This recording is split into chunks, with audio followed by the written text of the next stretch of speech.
안녕하세요. 여러분의 하나뿐인 변호사 하나변호사입니다. 이번 시간에는 또 구독자분이 보내주신 사연에 대해서 한번 얘기해 보려고 하는데요. 오늘 보내주신 거는 이제 본인이 직접 겪은 일은 아니고 이제 업계에서도 약간 좀 이슈가 되고 뭐 뉴스도 나고 이런 사안에 대해서 좀 궁금한 내용이 있다. 기사도 하나 링크가 되어 있는데 이게 오늘 촬영일 기준으로 이제 그저께 나온 기사더라고요. 퇴사하면서 회사 파일을 4,000개를 지우고 홈페이지를 초기화한 사람에 대해서 지금 1심에서 벌금형을 500만 원을 선고를 받았다. 근데 이제 지울 때 완전히 전부 삭제를 한 거는 아니고 일부는 휴지통에 옮긴 것이다. 휴지통에 있는 거는 복구가 가능하기 때문에 업무방해 고의가 없었다. 이러한 주장을 했지만 뭐 받아들여지지 않아서 벌금을 선고받았다. 이거에 대해서 법률상으로 어떠한 경우에 처벌을 받는지 그런 걸 물어보셨는데, 일단은 제일 많이 궁금해하는 거는 내가 이러한 행위를 했을 때 처벌될 수 있는가, 그리고 내가 배상을 해야 된다면 얼마를 배상해야 되는가잖아요. 제가 이전 영상에서도 많이 설명을 드렸지만 이제 업무방해라는 게 모든 종류의 업무방해를 처벌하는 건 아니고 위계, 위력, 허위사실 유포로 인한 업무방해를 처벌하는데, 내가 퇴사하면서 내가 작업한 회사 소유의 작업물이나 아니면 회사 파일을 지우거나 홈페이지 초기화하거나 이런 것들은 이제 위력에 의한 업무방해가 되는 거죠. 그래서 이런 경우에 당연히 처벌 대상이 되고, 이제 처벌의 수위는 구체적인 사안에 따라서 좀 다르기는 해요. 구체적인 사안에서 이제 많이 보는 게 실제로 업무 방해를 한 정도가 어느 정도인가, 그리고 이 사람이 이전에 전과가 어떠했는가, 그리고 업무방해 이후에 뭐 회사랑 합의가 됐는가, 이런 것들을 보거든요. 근데 이제 아주 중한 정도의 뭐 업무방해가 아니면은 일반적으로 뭐 다른 전과가 없으면은 벌금형이 나오는 경우가 더 많기는 하고요. 그러면은 내가 벌금 낸 만큼만 손해배상을 하면 되는지, 내가 벌금 냈으니까 손해배상 안 하면 되는지, 이런 질문을 지금 1번에 적어주셨는데, 벌금 낸 거랑 별개로 당연히 손해배상은 해야 됩니다. 벌금은 나라에 내는 거고 이 피해자는 회사잖아요. 이제 피해자에 대한 민사사항 배상 책임은 별도로 있는 건데, 근데 이 사안처럼 이 사안 자체의 뭐 처벌은 벌금형이지만 이 사람이 이런 행위로 인해서 회사가 실제로 어떤 재산상의 피해를 입었을 수도 있잖아요. 물적인 피해. 그래서 만약에 이렇게 3,000개의 뭐 파일을 지우고 다시 회사 홈페이지를 만드는 비용이 뭐 몇백만 원 들었다든지, 이 처벌 자체는 500만 원이지만 민사상 손해배상 금액은 훨씬 커질 수도 있어요. 이제 두 번째 질문으로 보내주신 게 이러한 사안에 적용되는 법조는 어떤 것인지, 여기 기사에 나온 것처럼 업무방해죄가 되는 거고요. 영업비밀로 보호해야 되는 영업비밀을 뭐 퇴사하면서 갖고 나른다던가 막 산업 스파이를 한다던가 이런 경우에는 이제 부경법, 부정경제방지법이나 아니면 뭐 산업기실 유출 이런 걸로 처벌될 수도 있기는 한데, 그런 게 아니라 그냥 일반적인 회사에서 퇴사하면서 뭐 회사 파일 지웠다, 이런 경우에는 업무방해죄가 적용이 되는 거고요. 그리고 세 번째 질문이 민사로 합의금을 못 내면 징역살이를 가는 것이냐라고 했는데, 그거는 아니에요. 민사합의랑 형사상 처벌은 별개의 절차거든요. 어차피 지금 1심에서 나온 것 자체가 징역형이 아니고 벌금형이잖아요. 물론 이제 검찰이 만약에 항소를 해서 항소심을 하게 됐는데 2심에서 1심의 형이 너무 과경하다, 이거는 벌금형으로 처벌할 게 아니라 징역형 해야 된다, 그러면은 뭐 징역형을 선고하면은 실형을 살아야 될 가능성이 있는 거지만, 민사합의를 못하면은 징역살이 가는 것인지 이런 거는 사실 연관되는 내용은 아니고요. 아마 이제 질문 보내주신 취지에 그런 내용도 있을 것 같아요. 만약에 민사소송을 하지 않는다 하더라도 피해자랑 합의가 안 되면은 이렇게 소송 겪는 사람들은 전부 징역 가게 되는 것이냐, 뭐 만약에 이런 취지의 질문을 하신 거라면 피해자랑 합의를 한다고 해서 또 징역 아예 안 살고 피해자랑 합의 못하면 징역 살고 이렇게 나눠지는 거는 당연히 아니고, 어떠한 사안은 피해자랑 합의하지 않아도 벌금형이 나오기도 하고 중한 사안은 피해자랑 합의해도 실형이 나오기도 하거든요. 그래서 그게 일률적으로 합의 여부에 따라서 실형 여부가 달라지는 거는 아니에요. 궁금한 거 있으면 댓글로 남겨주시고요. 구독과 좋아요도 많이 부탁드립니다.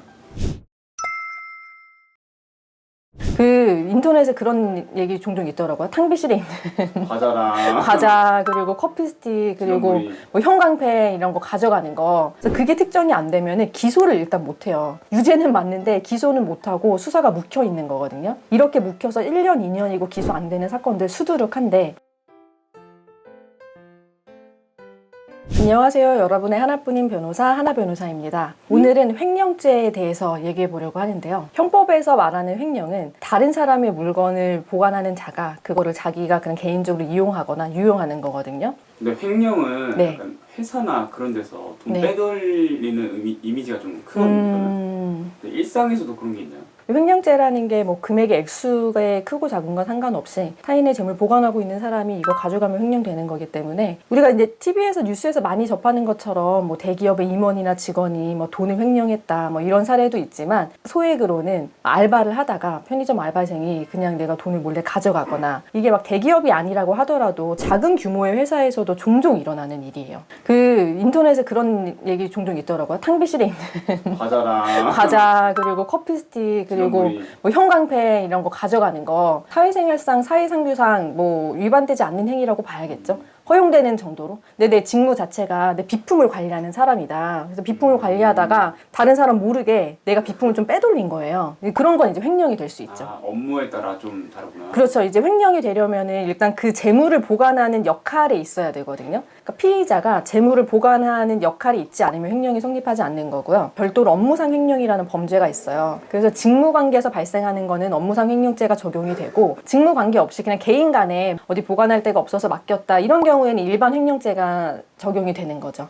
배임죄랑 재물죄는 네. 좀 많이 다른가요? 아니 배임죄랑 횡령죄랑 되게 비슷해요. 비슷해서 횡령죄는 구체적으로 타인의 재물을 보관하는 자가 그 재물을 가져가는 경우에 성립하는 거고 배임은 타인의 사물을 처리하는 자가 그 임무에 위배하는 행위를 했을 때 성립을 하는 건데 원래는 우리나라 법에서도 처음에 검사가 재판에 기소를 할 때 죄명을 정확하게 기소를 안 하면은 나중에 공소장 변경도 못 하고 뭐 법원이 판단도 안 하고 이런 문제가 있는데 횡령이나 배임은 횡령으로 기소했더라도 배임으로 처벌할 수가 있고 배임으로 기소했더라도 횡령으로 처벌할 수가 있어요. 둘이 되게 비슷하고 유사해요. 그러면 네. 회사 돈을 네. 가져다가 쓰면 횡령이잖아요. 네. 그걸 메꾸면은 아, 쓸모없는- 메꾸면은 네. 이거 되게 중요한 질문인데 이거 관련한 판례도 많거든요. 일단은 가져다 쓴 그 시점에 횡령이 성립하고 나중에 경제적 손실을 메꾼다고 하더라도 그거는 이제 그냥 후발적인 사정인 거죠. 그래서 내가 횡령을 한 10억을 했다가 한 9억을 갚았어요. 그러면 나머지 금액이 1억이잖아요. 네. 근데 1억만 횡령 금액이 되는 게 아니라 처음에 가져간 10억 전체에 대해서 횡령이 성립하는 거예요.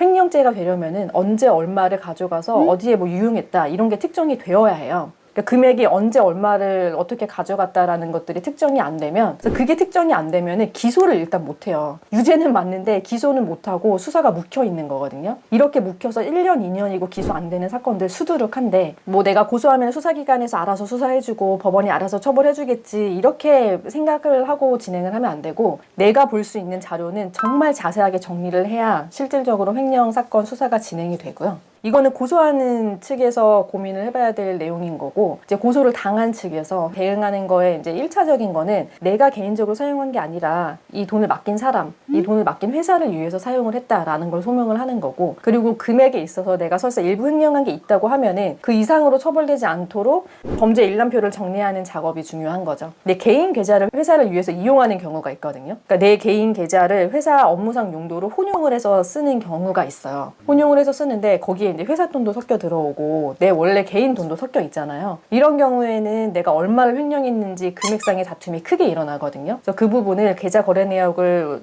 전체적인 계좌의 흐름도 분석을 해야 되고요. 주워서 가져가면 그것도 좀 횡령에 해당하나요? 그거는 이제 점유 이탈물 횡령이라고 해서 점유를 이탈한 타인 소유의 물건이 분명한데 내가 그거 가져가잖아요. 그럼 처벌받아요. 이게 땅에 떨어진 거는 누가 점유하고 있지 않은 상황이 좀 명확하잖아요. 근데 땅에 떨어진 게 아니라 어떤 가게 안에 누가 놓고 갔다. 가게 주인이 점유를 하고 있는 거라 보거든요. 그래서 그거를 가져간 경우에는 절도죄예요. 그럼 횡령은 처벌이 액수에 따라 좀 다른가요? 그렇죠. 액수에 따라서 많이 달라지죠. 횡령죄 자체는 재산범죄이기 때문에 액수에 따라서 적용되는 법정형도 달라지고 그리고 이제 얼마를 실질적으로 변제해서 현재 민사상으로 남은 피해 금액이 얼마인지에 따라서 형이 많이 달라지죠. 횡령 관련해서 궁금한 점 있으시면 댓글로 남겨주시고요. 구독과 좋아요도 많이 부탁드립니다.